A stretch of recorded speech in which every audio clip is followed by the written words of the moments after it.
Hola a todos, bienvenidos a Filosofía Clase B, yo soy Oscar. Este va a ser un respondiendo comentarios un poco breve porque el jueves estuvimos haciendo un directo en el canal principal y por eso tengo pocas preguntas para responder.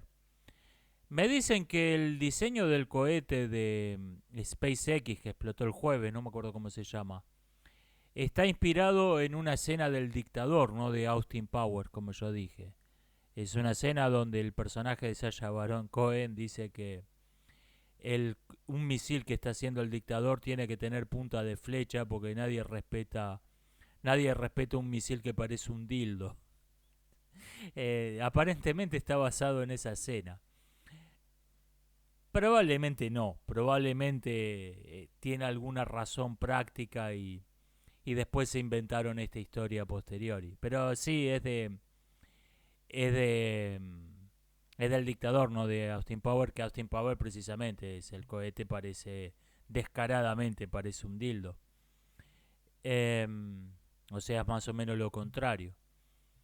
Me dicen que la escena de las princesas de Ralph está en la secuela, en Ralph rompe la internet, no en rompe el Ralph. Sí, lo sabía esto, no sé por qué. No me di cuenta que lo que dije sonaba como que estaba implicando que esa escena estaba en la primera película. Mala redacción mía. Gracias por comentarlo esto. Eh, Me dicen que un problema con la ficción actual es lo gris. O sea, se borran los límites entre el bien y el mal, entre lo masculino y lo femenino, entre el amor y el odio, entre lo utópico y lo distópico. Al ser, pero ¿qué pasa? Que al ser todo gris desaparece el conflicto y el conflicto es la esencia de toda ficción. Está interesante. Está interesante esto. Creo que tiene por lo menos una parte de verdad esto. Yo también creo que lo gris eh, se justifica diciendo que es para crear historias más complejas y en realidad es simplemente un paso previo para volver al blanco y negro, simplemente que estar a favor de lo negro. Es, realmente no... estos héroes grises, estos héroes que no son héroes del todo, que tienen rasgos villanescos, no son personajes más complejos que el héroe clásico. Y su verdadera razón de existir es usar esos personajes grises para tener personajes negros, no grises, negros, eh, y pretender que son el héroe. Y pretender que sigue siendo un héroe, un personaje que tiene todas las características de un villano. Pero sí es verdad, al ser todo gris es todo de un solo color. Es, si no hay diferencia entre el bueno y el malo, entre los hombres y las mujeres, entre el amor y el odio, entre una utopía y una distopía, ¿qué importa nada? ¿Qué importa nada de la ficción? Esto es verdad, es un buen punto. Me dicen, creo que si supongamos que la ofensiva ucraniana triunfa, creo que Ucrania cometerá el error de atacar Rusia, envalentonados por esa victoria. Yo no creo que ataquen el yo no creo que ataquen el territorio ruso reconocido internacionalmente, pero es muy probable que sí ataquen si llegan hasta rodear Crimea, es muy la península de Crimea, es muy probable que ataquen la península de Crimea. Y es que las fronteras reconocidas internacionalmente es parte de Ucrania. El problema es que Rusia considera que Crimea es de verdad parte de su territorio. El resto te dicen, sí, estos son eh, ponele que esto es Rusia, pero Crimea creen de verdad que es parte de Rusia. Y ahí la respuesta puede ser totalmente... Si los rusos saben que van a perder Crimea, la respuesta puede llegar a ser totalmente desmedida, porque lo consideran un ataque a su territorio. Em, Creo que si Ucrania recupera todos sus territorios oficiales, puede haber una limpieza étnica de la población rusa. Es posible. Es posible. Estamos hablando de dos gobiernos integrados por por ex burócratas de la Unión Soviética y gente por el estilo. No es trigo limpio en ninguno de los dos bandos. Yo creo que van a ser un poco más sutiles.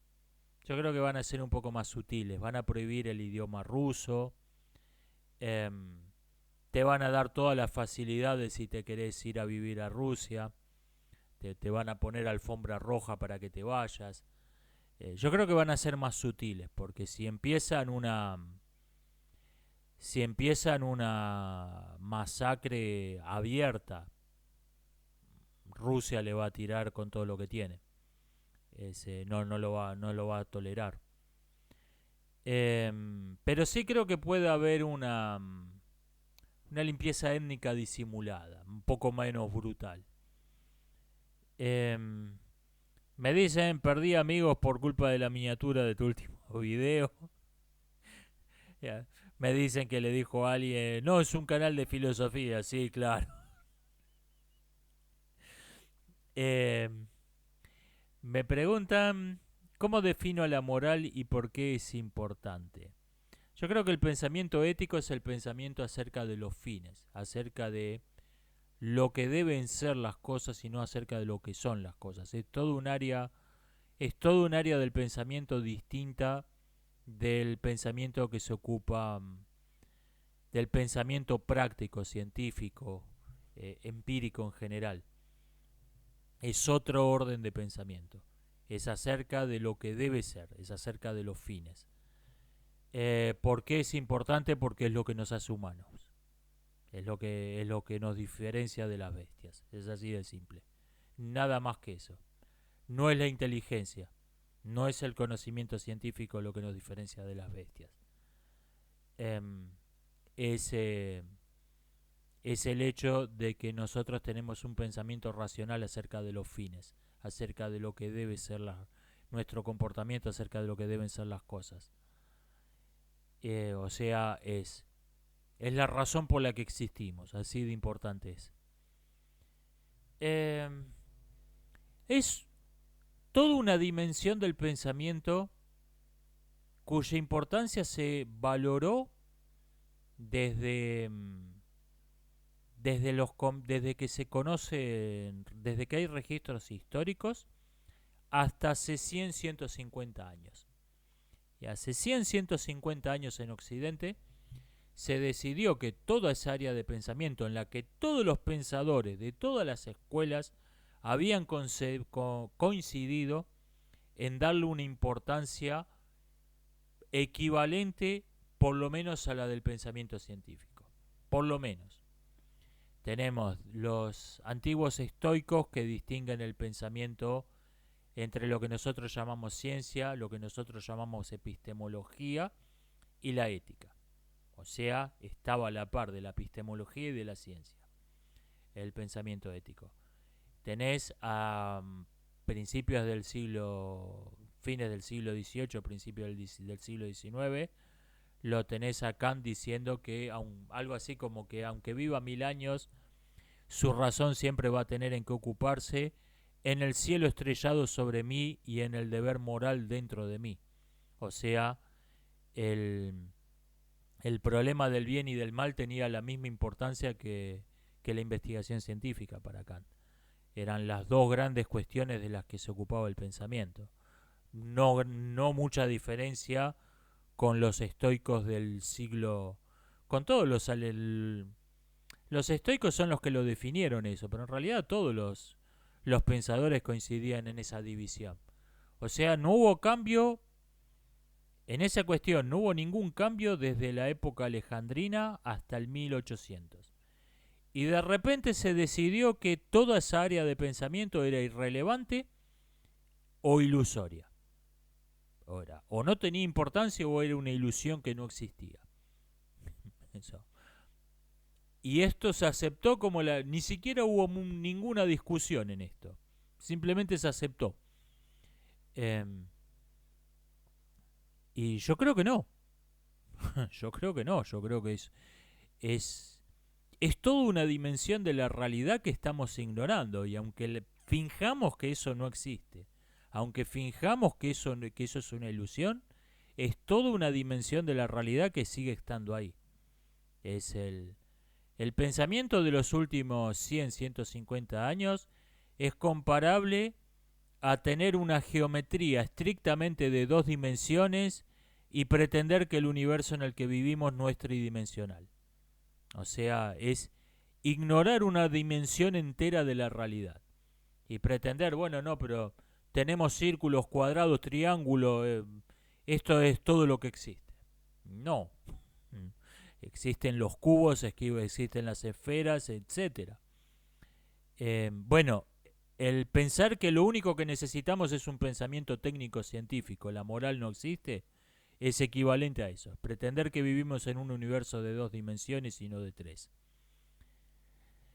Eh, Hablando de Roma, me comentan qué pienso de algo respecto de la Organización Mundial de la Salud. Yo creo que esa organización tiene un solo problema. Existe. Es una organización estructuralmente corrupta. La corrupción estructural no significa que sea mucha corrupción. Significa que lo que está podrido no son las proverbiales manzanas podridas en el cajón. Lo que está podrido es el cajón, no las manzanas. Está podrida la estructura que contiene a las manzanas. Y la corrupción estructural se produce cuando la corrupción no es que está en el individuo que forma parte de una organización y la organización se funciona más o menos como se supone que tiene que funcionar, pero el individuo hace algo que no debería por sus propios intereses personales y no por la finalidad de la organización, digamos a cambio de un soborno. Aprueba un inspector, aprueba un embarque de comida que no debería haber aprobado a cambio de un soborno. Esa es la corrupción individual. La corrupción estructural ocurre cuando todo el sistema está apartado de su función. O sea, la organización ya no controla más, la organización que tiene que controlar la calidad de los alimentos ya no controla más la calidad de los alimentos. Está totalmente reorientada a administrar los sobornos. Esa es su verdadera función. Y cualquier individuo que se mete ahí sabe que la organización no funciona para lo que dice que funciona y lo toma o lo deja. Si acepta ser parte de la organización, ok, acá tenés tu parte de los sobornos, ocupate de esto, ocupate de estas tareas, esta es tu parte de los sobornos. Esa es la corrupción estructural y el indicio más claro de que una organización es estructuralmente corrupta es que ve un problema no en lo denunciado, sino en la denuncia. O sea, en un gobierno municipal que funciona, aunque haya corruptos en el gobierno municipal, en un gobierno municipal que funciona correctamente, cuando alguien llaman, oigan, hay un bache en la calle, en la esquina de X y Y, el problema es el bache. Repito esto, cuando alguien llama y dice que hay un bache, el problema es que él es el bache. El problema que hay que solucionar es el bache. En una municipalidad estructuralmente corrupta, cuando alguien llama diciendo que hay un bache, el problema es la persona que llamó diciendo que hay un bache. El problema es la denuncia, no lo denunciado. Entonces, hay que ver cómo solucionan el problema de la denuncia. Cortamos la línea telefónica, mandamos a una persona a amenazar a la persona que llamó diciendo que había un bache, escribimos un artículo de propaganda desprestigiándolo, diciendo que esos son gente que quiere desprestigiar nuestra maravillosa municipalidad, lo que sea. La idea de ir a tapar el bache ni se les cruza por la cabeza. Es totalmente extraña cómo funciona esa organización. La idea de ir mandar una cuadrilla a tapar el bache es totalmente extravagante. Ni se les ocurre. Esa es una organización estructuralmente corrupta.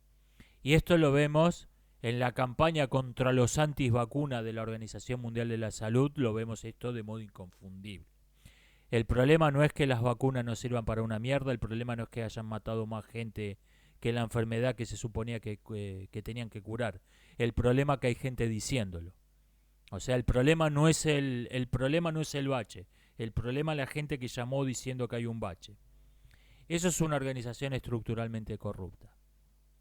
Una organización estructuralmente corrupta tiene una sola solución: desarmarla, desintegrarla. No, una vez que cayó en esa dinámica no tiene arreglo. Tiene que dejar de existir y se tiene que crear otra organización nueva que empieza a cumplir las funciones que no estaba cumpliendo, pero que se suponía que tenía que cumplir la organización estructuralmente corrupta. Me preguntan si conozco el efecto Carrington, qué pienso de eso. Creo que fue esta llamarada solar o algo así que salió para la otra punta del sistema solar. Si hubiera venido para donde estaba la Tierra, freía todos los satélites de comunicaciones del planeta. O sea, tuvimos suerte. Creo que es eso. Me suena el término de ahí. En todo caso, esto pasó, lo que estoy diciendo yo. Por ahí me estoy confundiendo con el nombre. Pero va a haber que... Si esto es algo bastante frecuente, y bastante frecuente me refiero una vez por siglo, porque creo que hay... En los primeros tiempos de la investigación de, de las ondas electromagnéticas, creo que es en segunda mitad del siglo XIX, creo que se registró otro evento Carrington. Lo que pasa que los instrumentos, que esta vez sí llegó a la Tierra, lo que pasa que no había ningún satélite de comunicaciones que joder, no había televisores, no había radio, y, y los instrumentos de medición, los instrumentos con los que se registró eran muy primitivos, o sea que no se sabe mucho. Si esto es tan frecuente como una por siglo, va a haber que tomar alguna medida. Están muy lindos los satélites de comunicaciones, pero no podés depender de eso para cosas importantes, porque en cualquier momento palman todos. Eh, es un problema que, o sea, se desarrolló toda una tecnología sin saber que existía un problema importante. Y cuando descubrimos ese problema, ups, y realmente no hay mucho que podamos hacer. Creo que no se puede hacer nada, que simplemente hay que tener mecanismos de redundancia, no depender tanto de eso. Me dicen respecto del post que subí hablando sobre las armas de riel, ¿en qué se diferencian de un misil? Porque hay misiles que tienen un alcance de 1000 kilómetros o más. En el precio, básicamente. O sea, China tiene 50, 100 misiles que llegan a Taiwán, los tiene hoy. Lo que pasa es que cuestan un potosí cada uno. Entonces son 50, 100 blancos que tiene que elegir con precisión milimétrica. Bueno, acá vale la pena. Vamos a usar un misil para volar este puente. Vamos a volar esta estación de radio. Los tiene que elegir con precisión milimétrica. En cambio, tenés un cañón que tiene... Si tenés un cañón que llega del continente a la isla, podés empezar a tirar y tirar como si no hubiera un mañana. Esa es la gran diferencia. Por eso digo que esto va a obligar a cambiar todas las estrategias militares en el futuro no muy lejano. Yo creo que va a ser una revolución de la escala que tuvo la invención de la pólvora, donde los castillos, las murallas ya no sirvieron para un carajo porque te la derribaban a cañonazos. Entonces hubo que pensar toda una nueva estrategia. Yo creo que esto va a ser algo análogo. Si por ejemplo Moscú y Kiev están a tiro de cañón, si Taiwán y China están a tiro de cañón, va a haber que pensar toda una estrategia completamente distinta.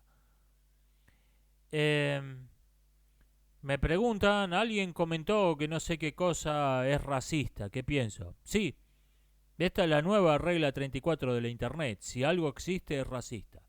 Es la nueva regla 34 esta. Haga un experimento. Piense cualquier cosa, piense en algo. Busque en internet y busque la palabra racismo racista, junto con eso. Se va a encontrar o bien un artículo de los Teletubbies son racistas, o bien los Teletubbies eran racistas, pero los nuevos Teletubbies van a ser más diversos e inclusivos, o bien un artículo hablando de que los Teletubbies combaten el racismo. Algo va a encontrar seguro.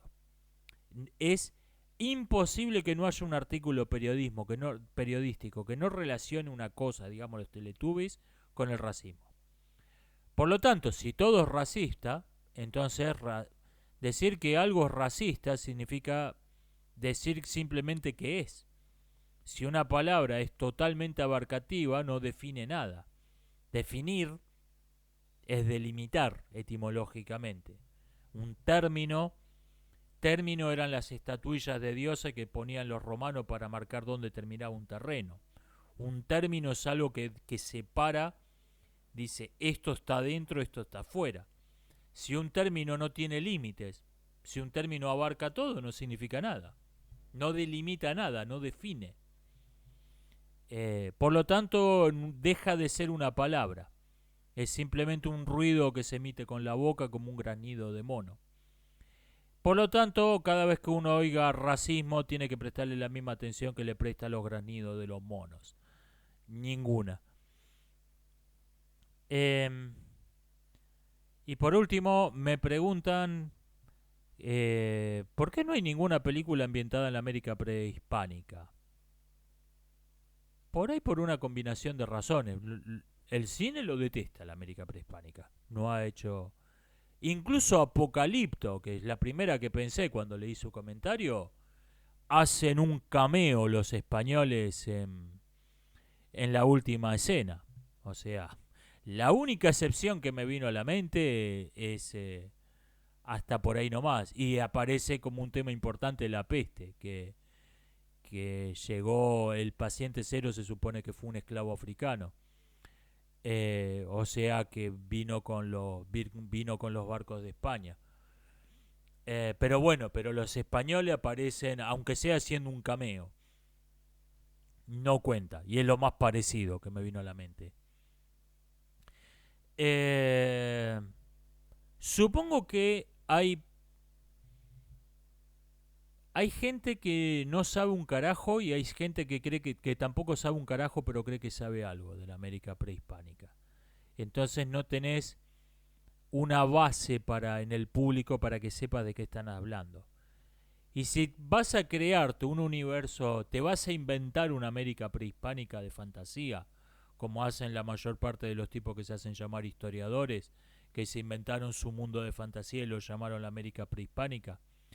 Si vas a hacer eso, como se hizo con las historias de piratas, como se hizo con las historias del salvaje oeste, que no tienen ningún rigor histórico, pero hay una continuidad donde cada historia de piratas se parece a las historias de piratas anteriores, cada western se parece a los western anteriores, aunque no tengan el menor rigor histórico. Hay una especie de mundo de fantasía asociado con un periodo histórico donde, donde se parecen unas historias a otras. Eso si vas a hacerlo con la América precolombina. Si no querés hacer una visión realista, como realismo de Mel Gibson, se entiende, pero relativamente realista como ese Apocalipto. Si no querés hacer eso, tenés que inventarlo. Tenés que inventarlo porque no existe. En cambio, si vos querés filmar un western, ya tenés todo un set de reglas. Bueno, un western es así. El villano tiene estas características, el héroe estas otras, el pueblo está construido así. Tenés todo un set de reglas. Con la América precolombina no. Tendrías que empezar desde cero. Y además, hagas lo que hagas, te vas a llevar por delante con el mensaje, que es un mundo de fantasía que se inventaron, pero como pretenden que es históricamente riguroso, se te va a cabrear mucha gente. Se te va a cabrear mucha gente. Ejemplo, Apocalipto. Eh, Incluso hubo gente cabreada con... eh, ¿Cómo se llama esta? La de los vikingos. Va, en realidad hay varias. La más conocida es Pathfinder, Exploradores. Que es duro de matar en la península de Terranova antes de la conquista española. Y sin embargo, un spin-off pirata de Duro de Matar entre tantos cabrió a algunas personas, así que calcule. Supongo que por eso no existen. Y para representarlas de modo realista, la verdad que me parece que hay pocas historias interesantes. Em, Es, es una cultura mayormente neolítica. Creo que trabajaban algunos metales. Los quichuas, los mesoamericanos trabajaban algunos metales. Pero básicamente son culturas neolíticas con sus típicas ciudades agrícolas. Eh, no es un periodo muy apasionante de la historia. Es por la misma razón de que no hay muchas películas sobre la antigua Mesopotamia. Es una sociedad muy aburrida, así de simple. Eh, en cambio hay un montón de películas sobre los romanos, porque porque Roma es otra cosa. Eh, bueno, voy a ir cortando por acá. Esto ha sido todo por hoy. Nos estamos viendo. Hasta la próxima.